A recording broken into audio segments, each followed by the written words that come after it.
माँ चंडी सम्मान श्री सुरेश चंद्र पंडा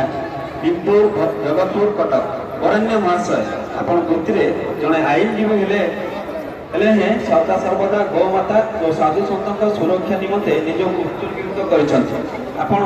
अधरात्र निज जीवन को बाजी लगाई गौमातार सुरक्षा